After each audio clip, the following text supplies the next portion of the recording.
L'équipe du Téléthon se prépare activement en Guadeloupe. Cette année, c'est la 30e édition de ce marathon caritatif en faveur de la recherche contre les maladies rares. En 30 ans, des avancées notables ont pu être réalisées grâce à la générosité des Français. Le quotidien des malades s'est considérablement amélioré, mais il reste encore beaucoup à faire pour venir à bout de ces pathologies. On en compte 6 000 à 8 000 qui touchent 3 millions de personnes en France.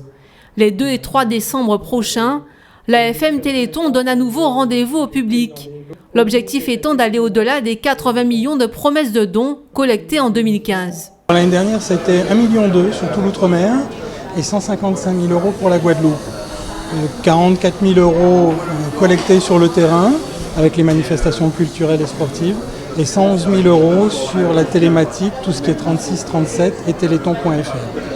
Les dons retournent sur la FM Téléthon, de mettre en place, avec tout ce qui a été collecté dans les différents départements et même dans certains pays, de pouvoir regrouper ces sommes pour pouvoir avancer sur la recherche, sur la maladie, continuer à mettre en place. Il faut savoir que maintenant les Téléthons et le Généthon produisent des produits pharmaceutiques, il y a une plateforme pour les maladies rares et ça permet aussi d'avoir un retour localement de certaines aides financières, techniques, opérationnelles auprès de l'association comme celle de la GSPH.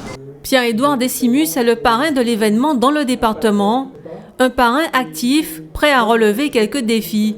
Il aura aussi à encadrer la création collective d'une chanson avec les écoles de Pointe-à-Pitre. Comme tous les Guadeloupéens, je pense que c'est normal que chacun porte sa pierre à l'édifice. Et c'est une réaction citoyenne, comme nous en avons besoin. Et j'espère que ça va encourager d'autres personnes à s'engager sur d'autres causes par rapport à notre pays. Et la Guadeloupe connaît aussi, on le sait, il y a les maladies orphelines, mais nous avons la drépanocytose qui est un cas qui concerne la Guadeloupe particulièrement. En 2015, une 60aine d'animations ont été organisées en Guadeloupe à l'occasion du Téléthon. Les organisateurs espèrent faire mieux cette année. Ils peuvent déjà compter sur la participation de Messonne Divial, jeune altruiste de 10 ans qui apporte sa contribution en courant depuis 2014. Quand je vois les malades, moi ça me fait de la peine. Du coup, moi je me suis lancé ce défi à courir 5 km pour eux. C'est pour acheter les médicaments pour eux, pour les guérir.